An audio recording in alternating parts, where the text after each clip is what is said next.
Seorang wali itu tidak pernah mengaku. Bagaimana mengaku?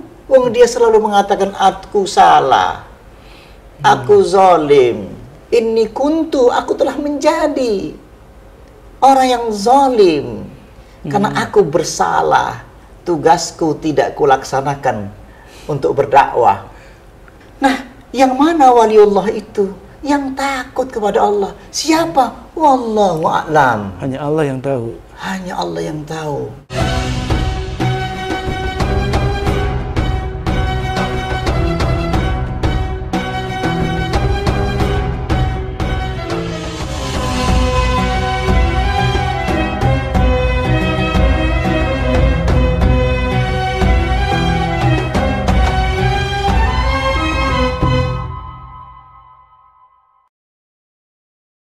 Assalamualaikum warahmatullahi wabarakatuh. Waalaikumsalam warahmatullahi wabarakatuh. Alhamdulillah wassalatu wassalamu ala Rasulillah. Sahabat khusyuk yang dirahmati Allah, alhamdulillah Allah mempertemukan kita kembali dengan guru kita Ustaz Abu Sangkan. Dan di pagi hari ini, pagi yang istimewa Ustaz, insyaallah penuh berkah. Amin. Pagi yang dimulai dengan zikir. Karena sebagaimana perintah Allah, zikron kasira, ya, memperbanyak zikir. Bukrata wa asila. Bukrata wa asila. Potong itu terus menerus. Terus tanpa menerus. terputus ya. Tapi masih ada yang mengganjal nih Ustaz. Karena kemarin kan di episode sebelumnya kita ngebahas soal zikir bersanad. Iya. Nah sekarang ini banyak nih di medsos gitu ya, ada orang-orang yang dianggap sebagai wali Allah dan dia dianggap sebagai orang yang bisa membawa jemaah untuk dekat dengan Allah. Ini bagaimana Ustaz? Bahaya atau saya jadi bingung, apakah kita nih ya jamaah ini bisa menilai atau bisa, wah ini benar wali Allah, yang ini bukan gitu. Iya. Kalau kemarin kita bahas tentang zikir bersanad, sholat itu kan zikir. Iya. Kemudian saya istighfar. Tiba-tiba sekarang hari ini saya punya salah. Lalu saya mengatakan, apakah saya perlu sanad? Kepada siapa saya bersanad? Saya akan mengatakan, ya Allah, saya ini punya salah. Baru saja saya punya salah. Rabbana zalamna anfusana. Iya. Wa illam taghfir lana wa tarhamna lanakunanna minal khasirin. Ya Rabb, saya ini zalim. Baru saja melakukan satu kesalahan. La taqraba hadhihi syajarah. Engkau melarang saya untuk mendekati pohon yang engkau larang dekati. Kisah Nabi Adam itu ya? Kisah Nabi Adam. Lalu begitu dia langgar dan dia merasa salah, dan apalagi beliau seorang yang sangat ma'rifat, langsung ketemu berkomunikasi Allah. Lalu perintah itu, larangan itu dia langgar. Apa ekspresi beliau? Rabbana zalamna anfusana. Ini sudah cukup sebenarnya. Aku salah, saya zalim. Ini nggak ada kaitannya dengan orang lain. Jadi, seandainya hari ini saya punya salah, apalah saya harus nyari sanadnya dulu, siapa guru saya? Sedangkan kesalahan saya ada saya pribadi, apalagi pribadi ini sangat tersembunyi kesalahan saya. Iya. Nggak perlu harus lapor ke gurunya ya? Gurunya, kan gitu. Maka istighfar juga secara pribadi. Alhamdulillah juga secara pribadi. La ilaha illallah juga secara pribadi. Jadi zikir itu pribadi sekali ya? Sangat pribadi. Walaupun dilakukan berjamaah misalkan. Walaupun dilakukan berjamaah, termasuk sholat. Iya. Kan gitu. Iya. Yang penting sekarang, bagaimana sholat itu sama nyambungnya kepada Rasulullah. Sallu kama ra'aitumuni usalli. Sholatlah kalian sebagaimana engkau melihat aku sholat. Dan saya tidak pernah melihat Rasulullah sholat, tapi dari guru-guru kami. Sanadnya dari guru-guru SD saya, bisa jadi. Iya, yang ngajarkan mulai cara gerakan sholat ya, di madrasah, bahkan di pondok pesantren dulu. Dan kita kan tidak perlu membayangkan guru saya. Cukup pelajarannya itu yang kita pegang. Nggak ada kaitan dengan guru saya. Tapi yang berkaitan, apakah saya membayangkan para syekh saya? Misalkan Imam Syafi'i, Imam Hambali, Imam Hanafi. Beliau itu hanya menyusunkan untuk kita, ini loh syariatnya sholat, ini loh syariatnya zikir, ini loh syariatnya baca Quran, dan seterusnya. Sampailah kepada kami sekarang. Dicek, kami tidak pernah ketemu teman-teman kita di Malaysia. Iya. Kita nggak pernah ketemu guru-guru temannya di Singapura, maupun yang ada di Amerika atau di luar negeri semuanya, ternyata sholatnya sama. Sama, kita nggak ketemu teman-teman atau jamaah kita atau yang di Mesir maupun di Maroko. Begitu ketemu di Mekah, di depan Ka'bah, sholatnya sama. Cukup di situ sebenarnya. Dipastikan sama. Sudah, kita tengok sebelah, oh ini dari Maroko. Mazhabnya ini. Mazhabnya ini, ya kan? Maliki ya Maroko. Hambali, gitu kan? Hanafi, ya kita, misalkan. Nah, sudah cukup disepakati. Sudah cukup. Dan sholat merupakan zikir tertinggi. Wala zikrullahi akbar. Nyambungnya dengan yang tadi, seperti apakah kita bersikap adanya seorang wali atau wali? Sebenarnya nggak ada kaitannya. Sebab bahayanya jika kita melihat di situ ada seorang wali dan kita harus taat terhadap wali itu.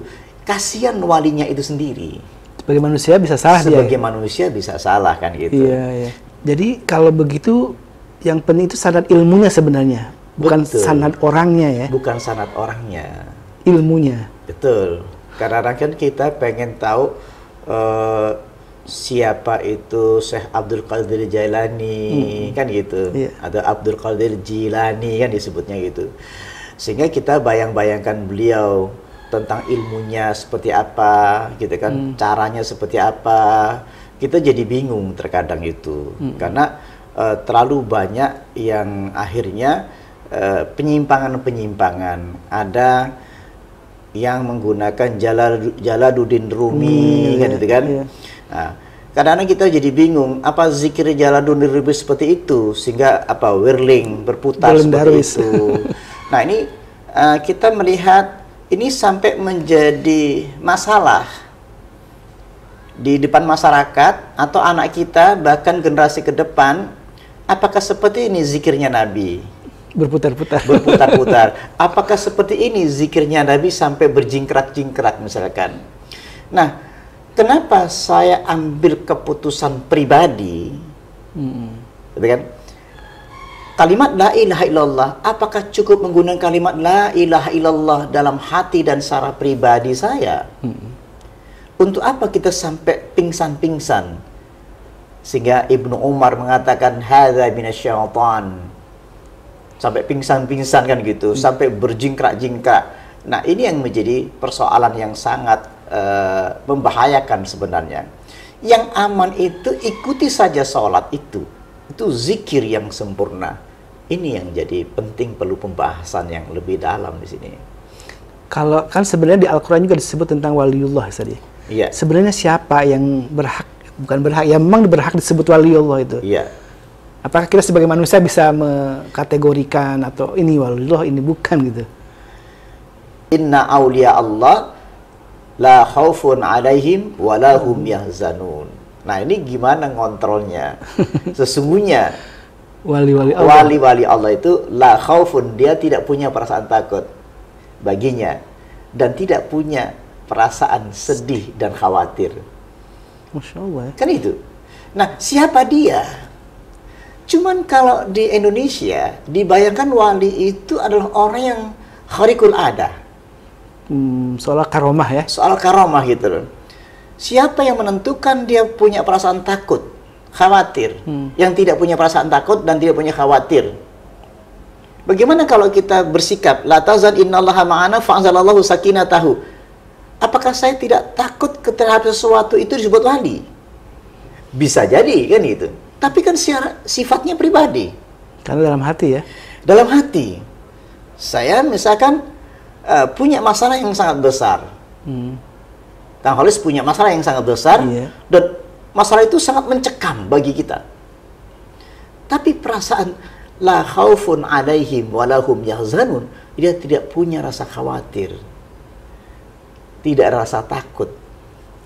Kemudian tidak punya perasaan khawatir, dan tidak ada perasaan juga sedih hati, nggak ada.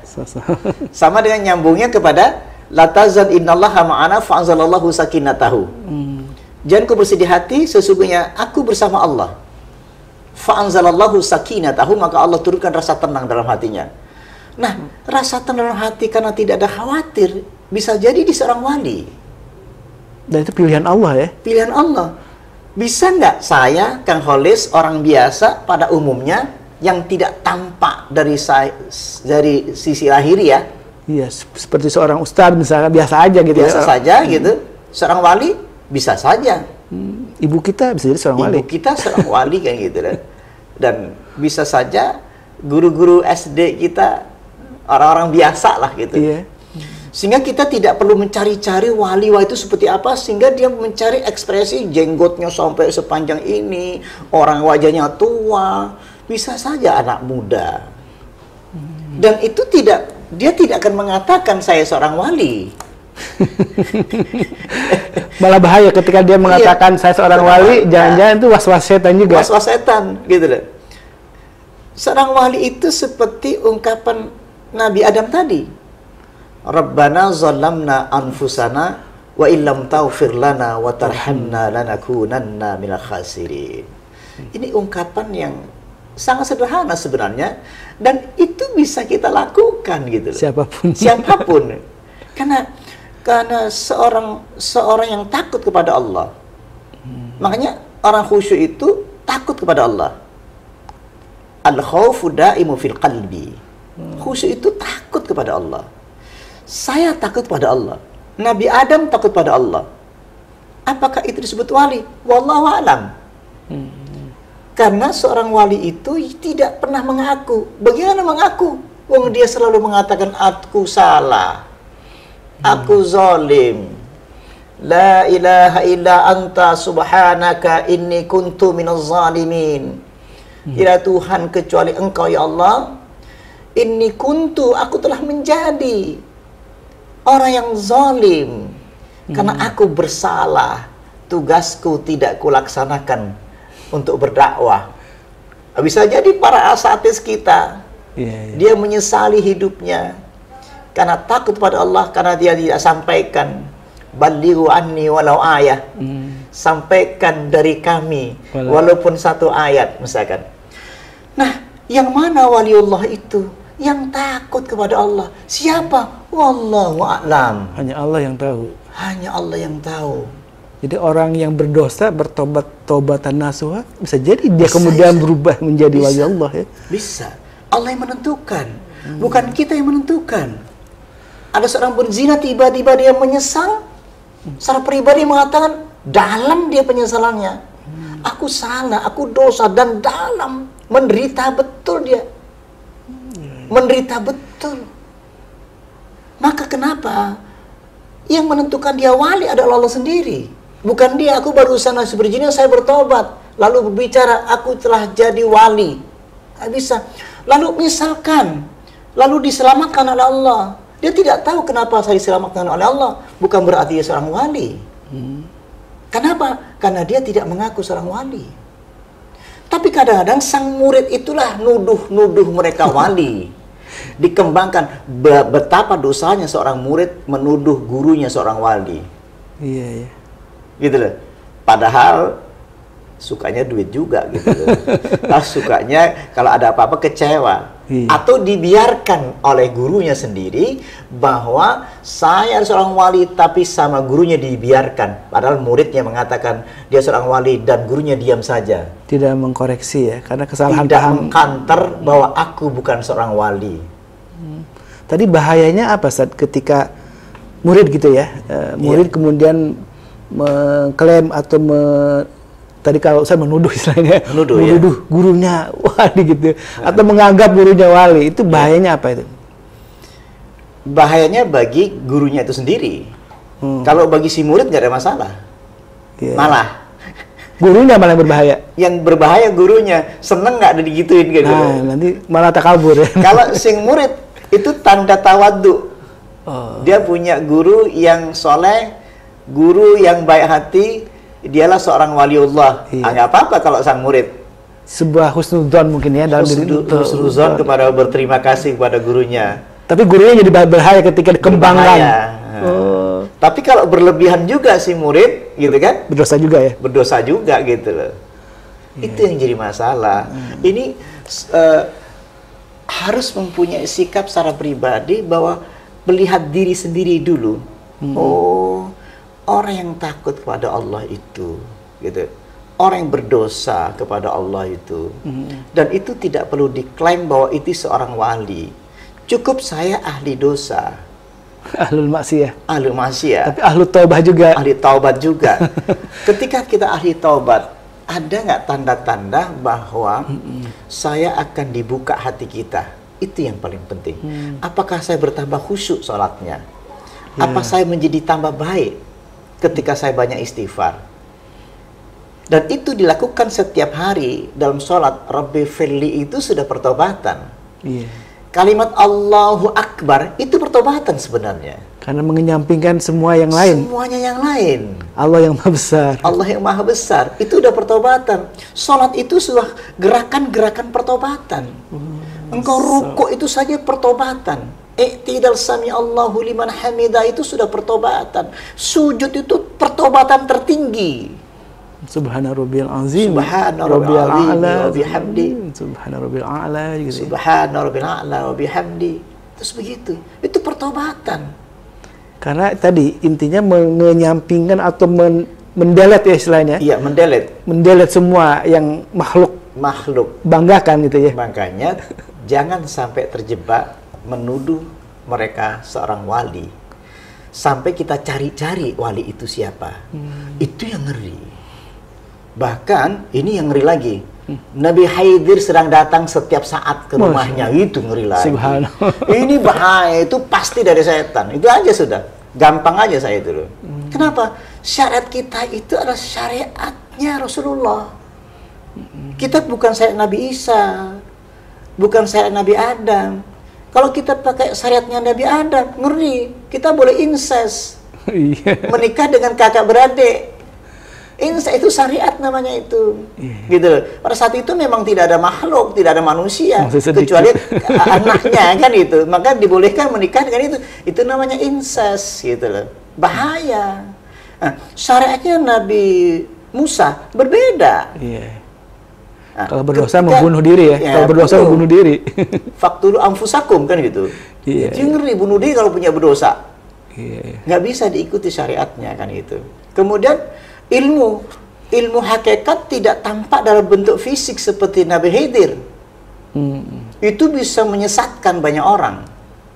Makanya bisa saja tiba-tiba ngaku seorang wali, perahunya dilobangin seperti Nabi Khidir. Marah-marah orang syariat. Sehingga dia mengatakan, oh kamu ahli syariat, ini Khidir orang hakikat. Sehingga sekarang lagi rame-ramenya, kita orang hakikat, bukan orang syariat. Imam Syafi'i itu dianggap tidak ahli hakikat. Dalamnya ahli syariat aja gitu ya. Dianggapnya ahli syariat saja, ahli fikih saja. Itu ngaco luar biasa, kebodohan yang paling konyol. Imam Syafi'i itu atau Imam Hambali Hanafi itu sebenarnya mengacu bagaimana Rasulullah melaksanakan kehidupan berspiritual. Ini caranya. Cara yang paling sempurna, wala zikrullahi akbar. Ini caranya. Takbirnya begini. Zikirnya bukan duduk saja. Diambilnya ilmu ini dari hasil mi'raj, perjumpaan dia dengan Allah. Dan itu sangat-sangat hakikat kalau... Dan ini hakikat. Ketika Allahu Akbar saja sudah ilmu hakikat, syariat, ma'rifat di dalamnya. Dan itu termasuk doa di situ. Zikirnya, gerakannya saja itu sudah zikir. Gerakannya saja. Makanya tumak ninah itu gerakan. Gerakan itu tumak ninah itu sudah menjadi rukun. Gerakannya saja. Wukuf di Arafah, duduknya saja, diam di Arafah itu sudah hakikat. Diamnya saja itu menjadi rukun haji. Rukun. Gerakan-gerakan sholat tumak nina itu rukun.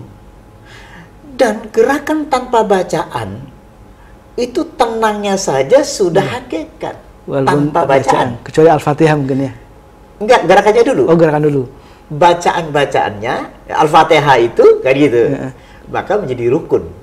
Nah, sebagai rukun dalam sholat itu. Tidak sah seseorang kalau tidak baca Al-Fatihah.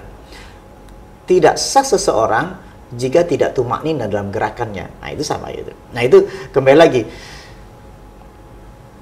Ilmu syariat, hakikat ma'rifat itu sudah terkumpul dalam sholat.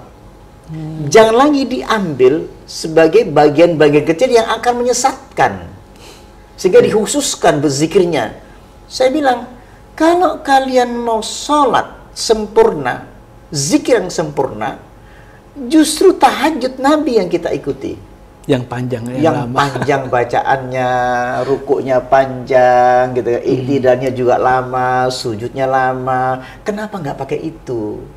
Sehingga kalian tidak perlu lagi mursyid. Karena langsung kepada Rasulullah itu ya. Karena Rasulullah mengajarkan itu. Sallu kama ra'aitumuni usolli. Kenapa nggak pakai ini saja? Gitu kan? Itu sampai ada dengan cara-cara bermacam-macam. Soal zikirnya berjingkrak-jingkrak, ada yang berdiri, duduk, jungkar balik, geleng-geleng kepala, kayak gitu-gitu. Makanya dalam Imam Syafi'i menandakan membatalkan seseorang yang sholat banyak gerak. Sesuai dengan hadis Nabi itu. Yang kalau sholatnya seperti gerakannya ekor kuda. Terlalu banyak gerak-gerak. Itu membatalkan sholat. Makanya kenapa saya sangat concern berpikir tentang sholat ini sempurna. Sampai gerakan seperti ekor kuda saja kita dibatalkan. Karena Rasulullah melarangnya kan gitu. Itu contoh-contoh. Zikir sampai sholat pun, merempun pejam mata pun makruh ya? Makruh kan gitu. Makanya situ sempurnanya zikir. Kenapa mencari zikir baru yang diciptakan? Gitu kan? Zikir baru diciptakan. Kalau misalkan tidak saya ikuti, boleh nggak? Kan gitu. Iya. Tapi kalau sholat, tidak saya ikuti sholat ini, batal, hidup saya batal nggak kan gitu? Atau menjadi kafir kalau saya nggak sholat. Tapi kalau saya tidak ikut tarekat, dosa apa enggak? Kan gitu. Pertanyaan itu aja dulu kan gitu. Iya. Itu pertanyaannya. Karena tidak ada perintah untuk mengikuti tarekat tertentu ya nih. Nggak ada. Yang diperintahkan malah sholat. Sholat. Ini ada hukumnya soalnya. Setelah sholat, lanjutkan. Fa'idha qadaitumus sholat, fadkurullaha qiyama wa qu'udan wa ala junubikum fa'idat ma'nantum fa'aqimus sholat. Sholat itu bekasnya masih ada. Gitu loh. Bekasnya takbiratul ihram itu masih ada. Karena inna sholata tanha 'anil fahsya'i wal munkar. Sholat itu mencegah perbuatan keji dan munkar. Dari mana tercegahnya? Karena setelah sholat, lanjutkan zikirmu. Setelah sholat. Kalau dalam sholat itu ada kualitas ihsan, ihsan pun harus dipakai dalam kehidupan sehari-hari. Karena dilihat selalu diawasin Allah ya. Diawasi terus. Qiyaman wa qu'udan wa ala junubikum. Dia pertahankan ingat pada Allah itu. Ingat itu belum tentu ia mengucapkan kalimat Allah.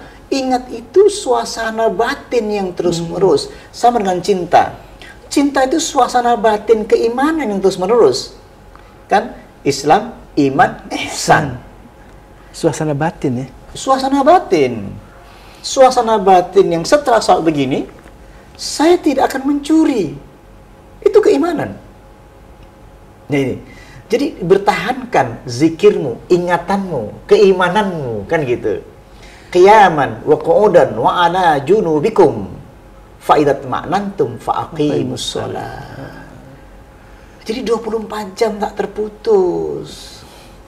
Jadi tidak bisa dibatasi 5.000 kali, ditaruhnya caranya begini, ada caranya di atas kepala sini, ada di bawah ini, macam-macam itu.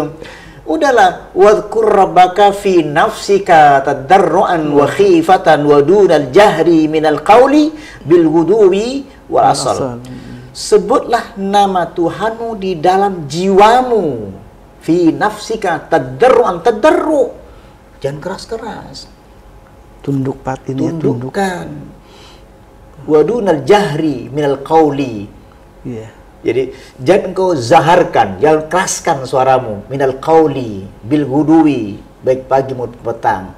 Satu ketika Rasulullah menegur seseorang yang berzikir kenceng sekali di atas pelana ontanya itu. Kata Nabi, irba'u ala anfusikum fa innakum la tad'una asamma wala ghaiba. Hei, ketahui oleh kalian, kamu tidak memanggil Tuhan yang tuli, yang budek, wala ghaibah, yang gaib, seolah-olah Allah nggak ada kamu, sehingga kamu teriak sekeras-kerasnya supaya terdengar gitu kan. Sehingga Allah itu sangat dekat, lebih dekat dari tempat tungganganmu, dan dia tidak gaib.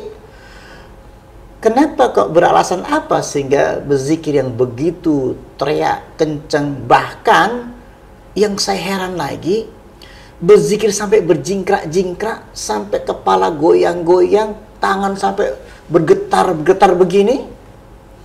Dan itu Ibnu Umar marah sekali itu kejadian seperti itu. Dan itu boleh dibuka dalam kitab Al-Baghawi, surat Az-Zumar 22-23 itu diterangkan betapa Ibnu Umar marah ketika ada orang berzikir yang begitu kerasnya, baca Quran yang kenceng, kemudian dia tiba-tiba trans, kayak macam kesurupan begitu.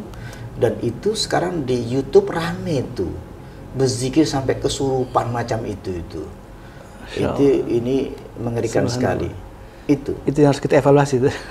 Ya, untuk pribadi kita sebenarnya, kalau kita kembali lagi kepada awal kita, apa sih yang kita harus lakukan gitu loh. Bahwa taubat itu, istighfar itu cukup secara pribadi. Dan kita tahu punya salah. Secara pribadi Kang Alis nih, kita punya salah, tahu loh itu. Tahu ya, gak gitu, harus diumbar ada juga ya. Ada lagi yang sangat tersembunyi sehingga orang tidak perlu tahu. Kita punya salah tersembunyi yang kita tidak boleh ada yang tahu. Dan memang disarankan tidak menyebarluaskan aib gitu, tidak boleh ya. Kita secara pribadi, dan saya tidak akan mengulangi lagi perbuatan itu. Cukup itu ya? Cukup. Gitu. Dan sampai saking takutnya atas azab Allah, lalu ia meleleh air matanya. Gitu loh, saking takutnya.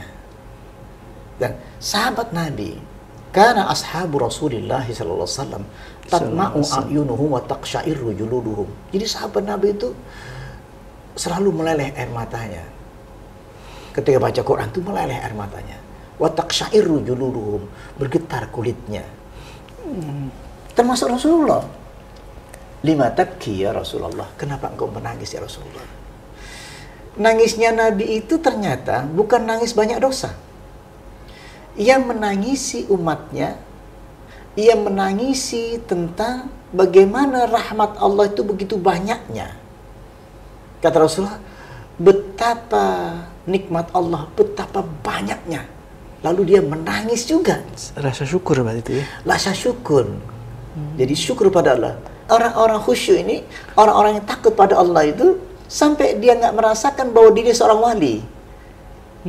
Paling walinya para wali, tingkatan wali tingkat apa? Para sahabat Nabi. Para sahabat Nabi. Ternyata secara pribadi dia hanya mengatakan rojulun asifun, laki-laki yang cengeng. Kenapa? Karena rasa takut pada Allah yang sangat takut. Jangan kau kira Umarnya begitu kerasnya. Ternyata beliau itu juga sangat lembut hatinya. Karena ketakutannya dia kepada Allah. Jadi betapa dosa banyak, dia merasakan dia banyak dosa itu. Kalau ini clear, nggak jelas wali itu yang mana. Tapi kalau tadi zahiriyahnya bisa kelihatan orang yang ketika dibacakan ayat-ayat Allah kemudian dia bergetar, meleleh air matanya. Barangkali gitu ya. Mungkin tanda-tanda fisik yang bisa kita lihat tadi. Saya kira tidak bisa dilihat dari secara fisik. Tapi secara pribadi apa yang dia rasakan. Karena personal tadi ya? Personal tadi. Sebab karena orang berzikir yang menggunakan pikirannya, dia bisa menangis. Gitu ya? Contoh, ada dalam suatu apakah training atau kita latihan, itu kadang-kadang dimotivasi oleh orang lain untuk menangis. Kadang dia gunakan musik dengan nada minor. Dengan nada minor itu orang bisa menangis.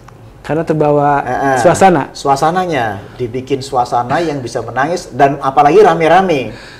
Apalagi yang ikut ibu-ibu, itu lebih ekstrim nangisnya. Itu tidak bisa. Jadi ukuran berarti ya? Bukan ukuran. Itu secara pribadi banget gitu loh. Jadi spiritual yang dimodifikasi itu. Spiritual salah kaprah dalam buku ada ya. Spiritual dimodifikasi gitu. Nah, itu enggak bisa seperti itu. Secara pribadi banget. Kita duduk bersendiri aja di masjid. Itu kelihatan secara pribadi, tahu kita itu salah itu. Dan istri saya pun nggak tahu saya punya salah apa. Dan saya menangis dan saya bertobat, saya tidak akan melakukan lagi hal itu. Nggak bisa deh. Jadi kalau saya simpulkan, waliullah itu adalah pertama hak Allah yang pilihan Allah ya. Dan sangat pribadi. Jadi kalau untuk mengukur apakah dia waliullah atau tidak, maka lihatlah sholatnya. Seberapa ayat aja deh. Wa mimman hadaina wajtabaina idza tutla alaihim ayatul rahman kharru sujada wa bukiya. Itu wali Allah menurut Quran. Yang saya pilih. Tidak bisa menentukan. Wa mimman hadaina wajtabaina, dari orang yang saya buka hidayah, wajtabaina, dan kami pilih, idza tutla alaihim ayatul rahman, jika dibacakan ayat-ayat Allah dia nggak kuat karena banyak dosa. Kharru sujada wa bukiya. Dia menangis ya, sujud menangis. Kenapa sujud menangis? Karena takut. Ya, itu aja. Jadi sudah jelas, sudah jelas nih. Ya. Akhirnya siapakah yang disebut dengan wali Allah? Karena wali Allah adalah pilihan Allah dan sangat pribadi. Dan mereka sangat takut dan tidak ada rasa khawatir dengan hidupnya karena dia yakin bersama Allah selalu. Gitu. Jamaah khusus yang dirahmati Allah. Mudah-mudahan ini menjadi satu penjelasan utuh ya kepada siapapun yang masih mencari-cari di mana ada wali Allah itu, karena dia adalah diri sendiri sebenarnya. Jadi kalau bisa saya simpulkan, wali Allah itu adalah sangat personal dan hanya Allah yang berhak untuk memilihnya. Sudah jelas tadi ya. Jadi tidak perlu harus mencari-cari siapakah wali Allah itu. Jamaah khusus yang dirahmati Allah, mudah-mudahan apa yang dijelaskan oleh Ustadz Abu ini menjadi satu keyakinan atau keilmuan, keyakinan dan penjelasan yang utuh tentang siapa yang disebut dengan wali Allah Subhanahu wa taala. Wabillahi taufiq wal hidayah. Wassalamualaikum warahmatullahi wabarakatuh.